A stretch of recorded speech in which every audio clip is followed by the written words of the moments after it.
하나님 말씀 예레미야서 1장 5절 말씀입니다. 내가 너를 모태에 짓기 전에 너를 알았고 내가 배에서 나오기 전에 너를 성별하였고 내가 너를 여러 나라의 선지자로 세웠노라. 아멘. 어릴 적에 기억나세요? 저는 돋보기를 가지고 태양 빛을 이렇게 한 곳에 모아 종이를 태우던 그런 일을 했었습니다. 기억나시죠? 그때 종이가 열을 받아서 타기 시작할 때 그 기분이 아주 좋았었습니다. 태양 에너지가 그 돋보기 통해서 한 곳에 집중됨으로 해서 거기에서 불이 일어나는 그러한 사건이죠. 태양 에너지를 집중시키려는 노력. 이 집중보다 더 강하게, 더 정확하게 하나님의 관심이 우리 개개 영혼을 향해 집중되고 있습니다. 광대하신 하나님, 무한하신 하나님, 한계가 제약이 없으신 그 영원하신 하나님께서 우리 한 영혼 한 영혼에게 집중하신다고 하는 사실입니다. 인격적인 존재이신 하나님께서, 아니 우리 인격이 있으면 그 우리 인격을 가장 무한대로 확장시켜도 모자랄 만큼, 그리고 우리의 인격을 가장 순수하게 순화시켜도 더 부족한 그러한 하나님께서 우리 한 개개 영혼에 당신의 생각을, 당신의 에너지를 집중하고 계십니다. 그러니까 하나님이시죠. 하나님이 우리의 관심, 우리 영혼에게 관심을 미치고 있지 않다면 하나님이 아니십니다. 잘 생각해 보시기 바랍니다. 만일 내 인생에 하나님의 관심이 집중되고 있지 않다면 그 존재는 하나님이 아니신 겁니다. 나하고는 무관한 존재입니다. 과연 하나님이라는 타이틀을, 그 칭호를 붙일 수 있는 자격이 없다 여겨집니다.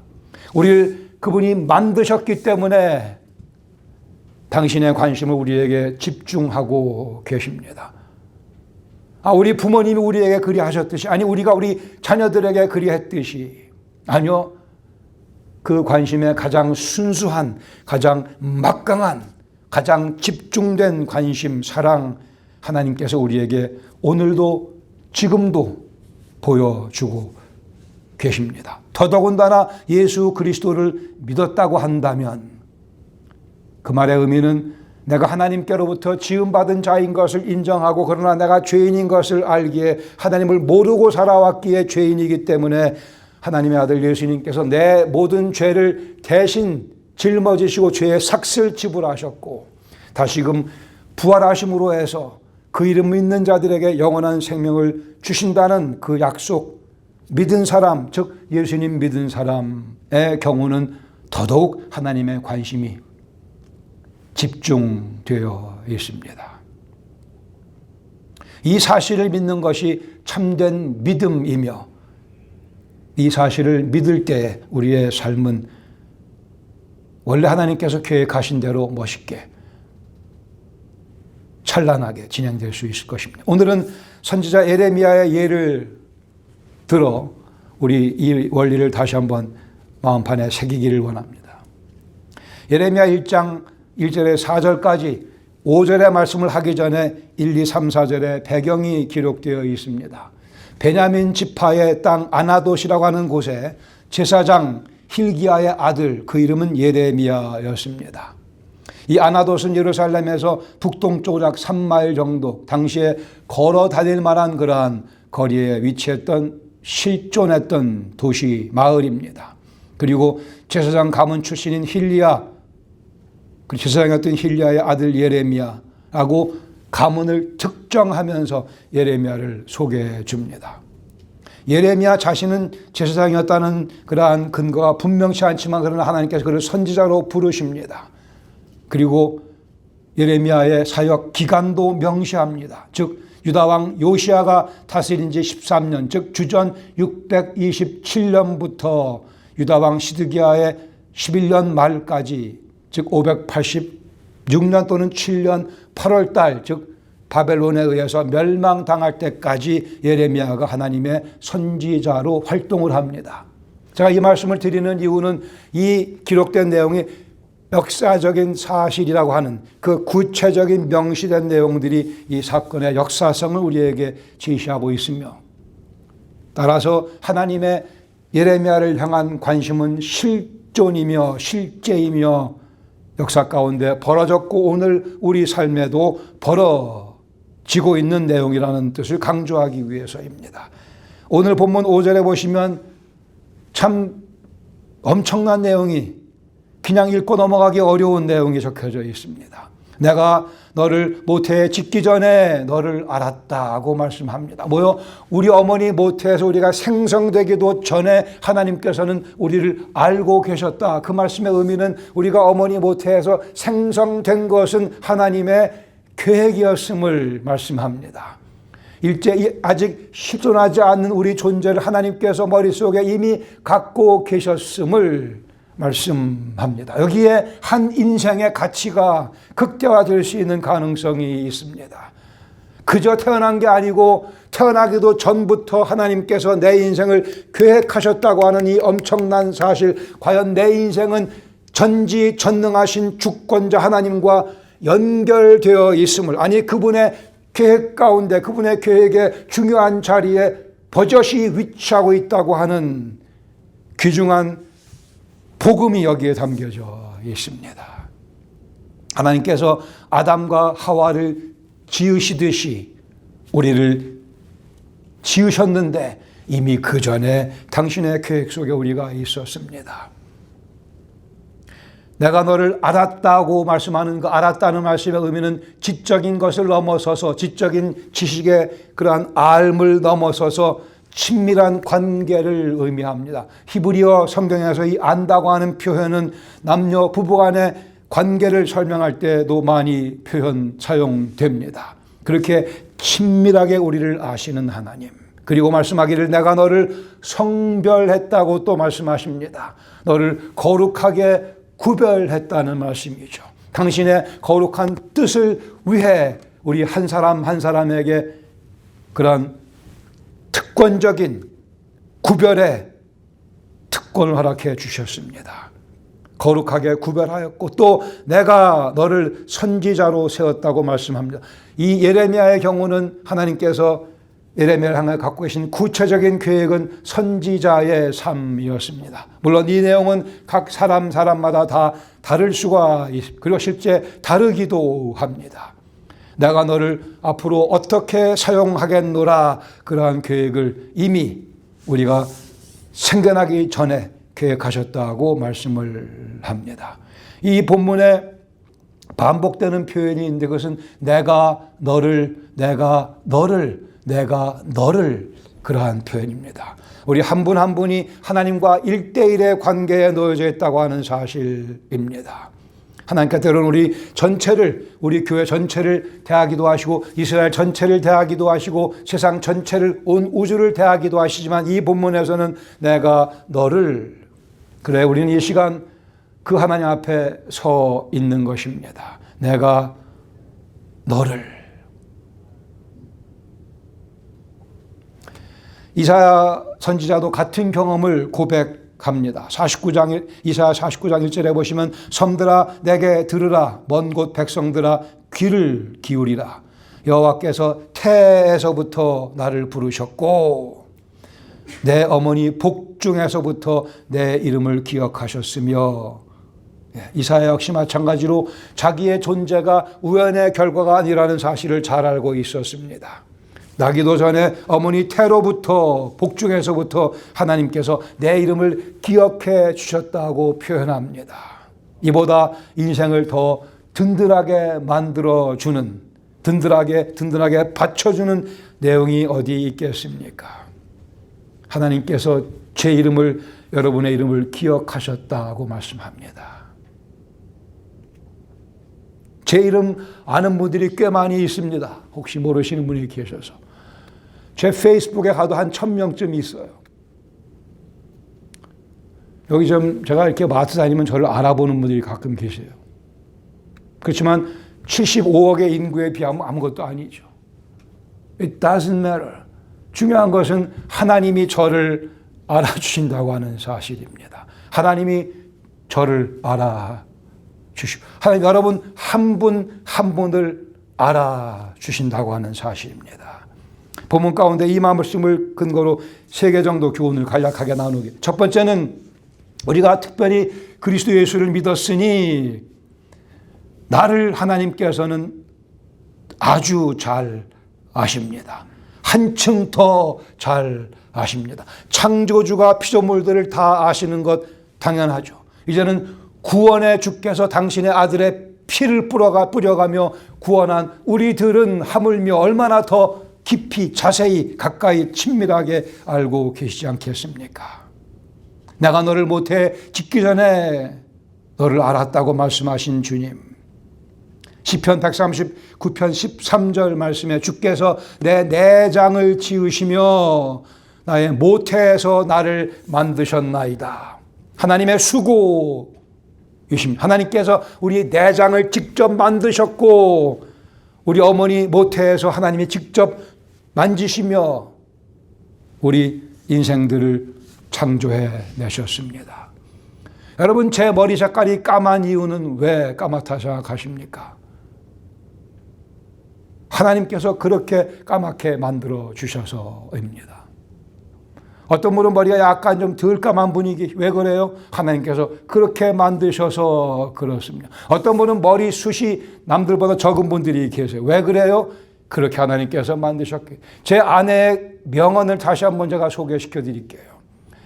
제가 언제부터 좀 머리가 빠지는 것 같아요. 좀 신경을 쓰는 것 같으니까 제 아내가 저에게 그랬어요. 여보, 다 빠지고 남는 게 하나님께서 당신에게 주시는 거야. 얼마나 이 말씀 그대로, 얼마나 성경적입니까? 다 빠지고 남은 거, 그게 하나님께서 2023년 11월 5일에 제게 허락하신 머리카락 수입니다. 하나님께 우리 머리카락 수를 세신다고 하지 않으셨습니까? 저는 그래서 얼마나 이 머리카락 수가 자랑스러운지 몰라요. 때로는 뭐 조금 더 많으면 좋겠다 생각도 하지만 괜찮습니다. 때로는 위가 좀 약한 분들이 계세요. 위가 왜 약합니까? 물론 뭐 과식하고 그래서 그런 분들은 제외하고 열심히 건강을 챙겼는데도 위가 약하신 이유는 뭐예요? 그렇게 하나님께서 만드신 거예요. 어떤 분은 이가 약합니다. 어떤 분은 귀가 빨리 잘 안 들리기 시작도.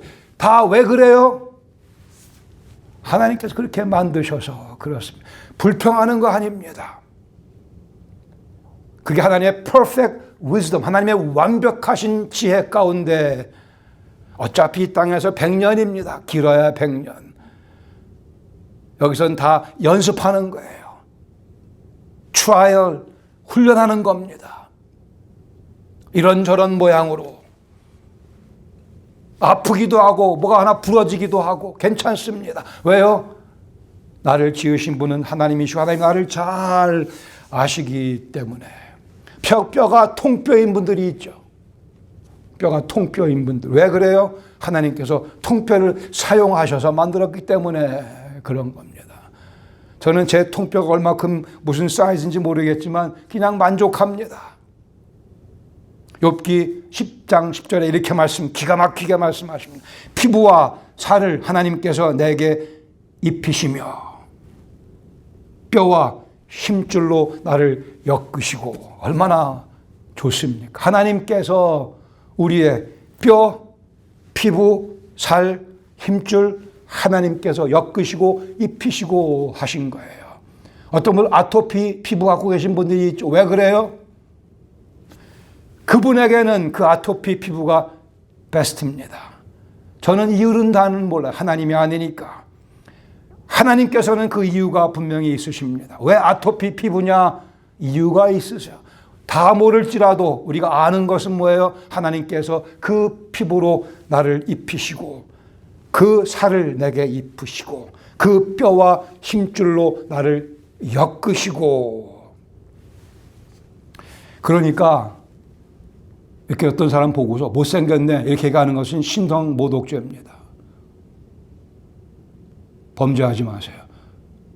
못생겼다니 하나님께서 신경 써서 만드신 게 그겁니다. 그냥 조금만 웃으세요. 괜찮습니다. 제 모습이 이 모양인 것은 왜 그래요? 하나님께서 신경 써서 만드셔서 그런 거예요. 성경의 가르침입니다. 친히 뼈, 힘줄을 엮으셨다 그랬어요. 살을 입히시고 피부 색깔도 노란색, 하얀색, 까만색 당신이 정하셨고요. 나를 누구보다 더 잘 아시는 하나님께서 오늘의 내 모습도 가장 잘 아십니다. 그러니까 인생 살만한 거죠.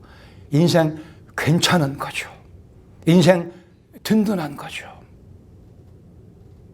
혹시 내가 내일 이 세상을 떠나가도 괜찮은 이유는 여기에 놓여져 있습니다.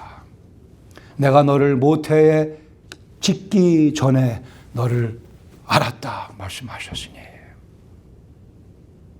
하나님은 우리하고 친하십니다. 직접 만드셨으니까는요. 우리도 그래 하나님과 친한 거예요. 친해야 됩니다. 그 친근함을, 그 교제를 즐겨야 합니다. 하나님이 나를 잘 아신다고 하는, 아주 나보다 나를 더 잘 아신다고 하는 사실이 우리 인생을 자신감 있게 살아갈 수 있는 근거가 됩니다.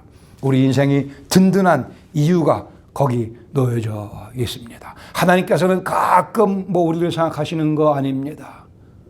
우리는 가끔 주님 생각할지 모르겠어요. 하나님은 늘 우리를 생각하고 계십니다.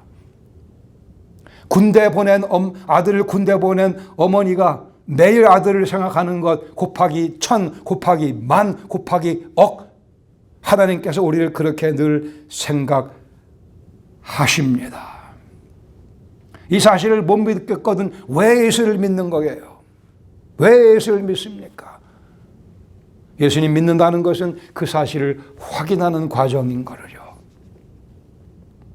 하나님 우리를 잘 아시기에, 더구나 예수님 안에서 하나님과 같이 묶여졌기에 주님 오늘도 제 뼈와 힘줄을 엮어 주시옵소서. 하나님께 때로는 그거 좀 푸시는 것 같아요. 그래 몸이 약해지기도 하며 결국 우리가 인생을 마치게 됩니다. 하나님의 타이밍 계획대로. 그러니까 인생 괜찮은 거예요. 두 번째로 그리스도를 믿었으니 나만을 향한 하나님의 특별한 계획이 있다는 사실을 상기하시기 바랍니다. 나만을 위한 하나님의 특별하신 계획. 내가 배에서 나오기 전에 내가 너를 성별 거룩하게 구별하였고 너를 여러 나라의 선지자, 예레미야의 경우는 선지자로 세우셨다 말씀하십니다. 시편 139편 16절에 말씀하기를 내 형질이 이루어지기 전에 주의 눈이 보셨으며 나를 위하여 정한 날이 하루도 되기 전에, 즉 내 인생이 시작되기도 전에 내 인생의 모든 내용을 하나님께서 당신의 책에 다 기록해 놓으셨다 말씀합니다. 우리 인생을 향한 청사진이 이미 다 완성되어 있다고 말씀하며 인생의 책임은 그 하나님의 청사진이 뭔가를 배우며 알려달라 말씀드리며 그 청사진대로 살아가는 것입니다. 나만을 위한 하나님의 구체적인 특별한 계획, 그리고 장기적인, 영원 전에 세워진 그 계획대로 살아가는 것이 인생을 극대화하는 방법일 것입니다. 생일이 중요합니까? 죽는 날이 중요합니까? 그러니까 둘 다 중요하니까 비석이라면 1901년 몇 월 며칠부터 1981년 몇 월 며칠까지 두 날짜를 다 기록하지 않습니까? 생일이 중요하죠. 왜요? 하나님께서 그날에 우리를 보내셨으니까 이 땅에, 그 시각에, 그 땅에, 그 가문에, 그 부모 밑에 보내셨으니까는요. 죽는 날이 왜 중요해요? 그때가 우리 인생의 마지막 날이니까. 하나님께서 정하신 마지막 날이니까. 누군가 얘기한 유명한 심오한 표현이 있지 않습니까? 비석에 써 있는 몇 년, 몇 월, 며칠부터 하고 쭉 대쉬 쭉 하고 언제까지 이렇게 기록하지 않습니다. 요 쭉 된 이 대쉬, 누가 말하기를 인생은 그 대쉬라고 했습니다. 태어난 날과 죽는 그날 사이의 그 대쉬 속에 우리 인생이 전개됩니다. 어떻게 전개되고 있는가? 이 말씀에 의하면 나를 향한 하나님의 특별하신 계획, 이 뭔가를 배워가며 그것을 이루어드리며 하루하루 살아가는 겁니다. 부활하신 예수님께서 베드로에게 그가 앞으로 그리스도의 복음을 위해서 많은 고난을 받을 것이라 말씀하십니다.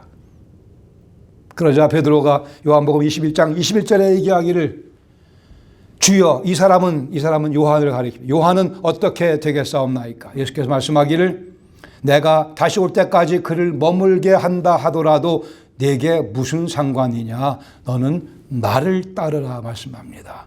요한의 앞으로 될 일 별로 신경 쓰지 말고 너는 나를 따르라. 상관하지 말라 그런 의미가 있기도 하지만 또한 동시에 예수님께서 요한에게 갖고 있는 계획은 베드로를 향한 계획과 다르다고도 말씀합니다. 베드로, 요한 모두가 다 그리스도의 복음을 위해 자기들의 생명을 다 바칠 것입니다. 그러나 그 구체적인 내용은 다르다 말씀하십니다. 우리에게도 그리스도의 복음을 위해 사는 것이 우리의 목적입니다. 하나님 영광을 위해 사는 것이 목적이었으나 그 구체적인 내용은 사람마다 다를 수 있습니다. 그 모든 내용이 이미 우리가 태어나기 전부터 하나님의 책에 다 기록되었다고 말씀하십니다. 우리 나이가 문제가 아닙니다. 연세가 드신 분들은 이제 뭐 인생 살 만큼 살았으니까 좀 푹 쉬다가 주님 부르시면 가지, 이런 분들이 계시는데 범죄입니다. 그냥 뭐 이렇게 대충 살다가 주님 부르시면 가지, 사탄이 좋아하는 얘기예요. 아직 하실 일이 많이 있습니다. 나이가 문제가 아닙니다. 오늘을 내가 무엇을 위해 사는가, 아니 오늘을 내가 누구를 위해 사는가의 문제입니다. 젊은이도 마찬가지고 연세 드신 분도 마찬가지고 여자분도 남자분도 다 마찬가지. 내가 오늘 주님 책에 기록된 내용이 무엇인가 보며 내 인생을 향한 주님의 계획이 무엇인가 보며 오늘 어떻게 살 것인가가 이슈입니다. 미국의 야구선수 텟 윌리엄스라는 사람 42살에 은퇴를 합니다. 굉장한 고령이죠. 그의 인생 야구선수를 마지막 게임의 마지막 타석에 서서 그 사람은 홈런을 치고 야구선수 생활을 마쳤다고 합니다. 42살의 나이에 메이저리그에서. 미키 맨틀 또 하나의 유명한 미국 야구 전설 가운데 한 사람입니다. 그 사람은 루키였던 24살 때에 23개의 홈런을 치기도 했습니다. 누구는 42살에 누구는 24세에. 여러분도 기억하신 골다 메이어 이스라엘 여자 수상분이 있죠. 그분 73세에 이스라엘 수상이 됐습니다. 반면 영국의 윌리엄 핏 2세라고 하는 수상 24살에 수상이 됐어요. 조지 버나드 쇼 기억하세요? 연극 플레이 희곡 작가. 그 사람은 94세 죽기 직전에 그의 작품이 첫 번째로 무대에 올려지는 것을 경험했습니다. 모차르트는 7살에 멋진 곡을 작곡했고 4살 때 반짝반짝 작은 별을 작곡했다고 그러지 않았습니까? 나이가 상관이 없고 누구는 4살, 누구는 7살, 누구는 94살, 누구는 71세 나이에 상관이 없이 오늘 나는 어떻게 이 시간을 보내고 있는가? 나는 무엇을 하고 있는가? 과연 주님께서 내게 하라고 하신 그 일을 행해 드리고 있느냐가 문제입니다. 벤자민 프랭클린은 16살 때에 신문에 칼럼을 쓰기 시작해서 16살 때에 81세의 미국 헌법을 만들기도 합니다. 나이가 상관이 없습니다. 오늘을 내가 어떻게 사는가? 이렇게 그냥 대충 살다가 주님 부르시면 가지. 사탄의 목소리입니다. 하실 일이 있습니다. 남들은 알아주지 않을지라도 주님 앞에 내가 기도드리며 주님 제가 어떻게 오늘을 사용할까요? 주님의 영광을 위해서 어떻게 작은 일 그러나 주님을 위해서 제가 행할 것인가요? 행할까요? 세 번째로 그리스도를 믿었으니 이제 나는 하나님께 받은 사명을 위해 달려갑니다. 그 하루 어떻게 달려갈 것인가? 인생 좀 재밌게 살아야 되지 않겠습니까? 인생 재미있으신지요? 인생 재밌죠? 무슨 얘기입니까? 가장 커다란 재미는, 가장 의미 있는 소중한 가치 있는 재미는 창조주의 뜻을, 나를 만드신 그분의 뜻을 내 삶을 통해 전개해 나가며 꽃을 피워드리는 것입니다. 그 일을 위해 달려가야 합니다. 사명을 위해, 사명이 있는 삶, 사명이 없는 삶. A life with a mission, life without a mission, life with no mission. 얼마나 슬픈 얘기입니까? 열심히 살긴 사는데 어디를 향하는지 모르고 마구잡이로 인생 튀는 사람들이 있어요. 우리는 분명히 나가는 곳을 압니다. 또 왜 그리해야 되는지도 압니다. 우리에게는 그런 면에서 야무진 의욕, 열심, 꿈이 있으며 그래 땀 흘리며 살아갈 수 있습니다. 사도 바울도 역시 비슷한 고백을 갈라디아 1장 15절에 했어요. 그러나 내 어머니의 태로부터 나를 택정하시고 그의 은혜로 나를 부르신 하나님. 그리스도인에게는 이러한 인식이, 이러한 의식이 명확하게 필요합니다. 나를 부르신 이가 계심을, 나를 지으신 이가 계심을, 그 하나님, 그래야만 내가 누구인지 바로 깨닫게 됩니다. 내 인생을, 이 온 우주 속에 내 인생의 좌표를 제대로 찍기 위해서는 그 중심에 계시는 하나님을 먼저 발견해야만 그 하나님을 중심으로 내 인생의 좌표를 찍을 수가 있게 될 것입니다. 그 하나님의 좌표를 발견하지 못하면, 아니 인정하지 아니하면 내 인생 그저 여기저기 떠도는 길 잃은 배에 지나지 않습니다. 사도 바울은 자신을 만드시고 택정하시고 부르신 분이 계심을 알았기에 사도행전 20장 24절에 이렇게 고백합니다. 내가 달려갈 길과 주께 받은 바, 주 예수께 받은 사명, 곧 하나님의 은혜의 복음을 증언하는 일을 마치려 하면은 나의 생명조차도 조금도 귀한 것을 여기지 아니하겠노라. 바울이 이렇게 담대한 삶을 살 수 있었던 것은 그의 삶의 목표가 분명해서였습니다. 열정적인 삶을 살 수 있었고 그는 그의 삶을 즐겼습니다. 고난을 많이 받았지만, 얻어맞기도 했지만, 잠도 자지 못하고 배 파손으로 목숨을 잃을 만한 경험도 많이 했지만 그는 그의 인생을 즐겼습니다. 문자 그대로 he enjoyed every minute, every moment of his life.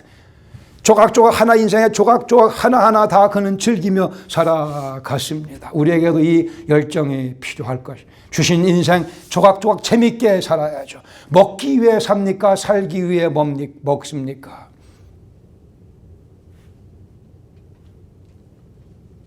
어떤 분들은 둘 다 맞는 얘기지만 이렇게 조명을 제가 해볼게요. 살기 위해 먹는 분들이 있어요. 그런데 왜 사는지는 모르는 분들이 있습니다.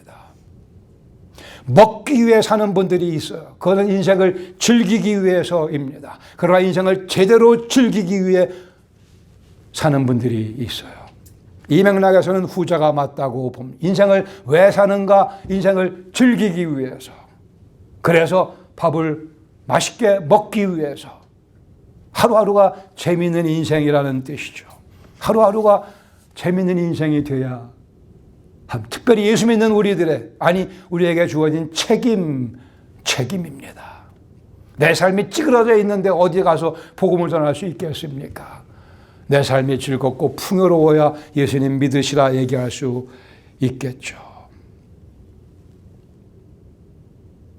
다시 한번 우리 어릴 때 돋보기, 태양 에너지 집중해서 종이 태우던 거. 종이 색깔이 짙을수록 더 빨리 불이 붙는 거 다 기억하시죠? 보통 까만색 종이 하지 않습니까? 에너지를 잘 흡수하니까 색이 짙을수록. 그리스도인의 모습은 이왕이면 까만색 종이가 되어야 할 것입니다. 하나님 공급하시는 그 에너지를 흠뻑 받아들여서 하나님의 에너지로 인생을 불태워 봅시다. 갑자기 엘비스 프레슬리의 Burning Love가 생각이 나는데 Burning Life for Christ's sake. 그리스도를 위해서 불타는 인생, 하나님의 에너지를 받아들여 듬뿍 받아들여서 흠뻑 받아들여서 여기서 하나님께서 일으키시는 불이 일어나고 인생을 태워 하나님의 능력의 빼어남을 보여줄 수 있는 인생이 되기를 바랍니다. 하나님을 일회용 반창고로 생각하는 분들이 가끔 있어요. Shame on you. 하나님을 스페어 타이어로 생각하는 분들이 있어요. 하나님을 잊어버리고 살다가 인생에 어려움 닥치면 아이고 하나님이 계셨었지. 하나님은 우리를 한 시도 잊지 아니하십니다. 그래 우리도 계속 하나님을 바라보며 잊지 않도록 갈망해야죠. 그것이 인생의 가장 복된 순간이니까는요. 내가 너를 모태에 짓기 전에 너를 알았고 내가 배에서 나오기 전에 내가 너를 성별하였고 너를 여러 나라의 선지자로 세웠다는 예레미야를 향하신 하나님의 그 말씀은 우리에게 그리스도 예수 안에서 동일하게 주어지고 있습니다. 이 사실을 확인하시고 오늘 내 삶 속에 어떻게 주님께서 나를 접근해 오시는가, 어떻게 그 강력한 에너지로 나를 쏘고 계시는가. 예수님께서 우리를 위해 피 흘리고 죽으셨음을 믿는다고 한다면 우리가 주님 위해 땀 흘리는 정도 마땅히 해야 될 것이라 믿습니다. 예수님께서 우리를 위해 부활하심을 믿는다고 한다면 나는 하나님께 받은 바 사명을 위해 달려가는 것이 마땅하다 여겨집니다. 하나님께서 당신의 관심을 우리에게 집중하십니다. 이것이 그리스도 예수의 복음이라 믿습니다. 우리도 주님께 우리의 생각을 집중하며 열정적으로 예수 그리스도를 위해 또 한 주간 살아가십시다. 같이 기도하겠습니다.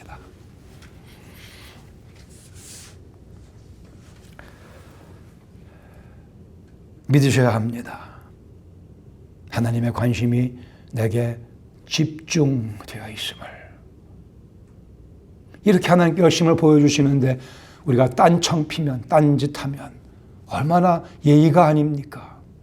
예의가 아니지 않습니까?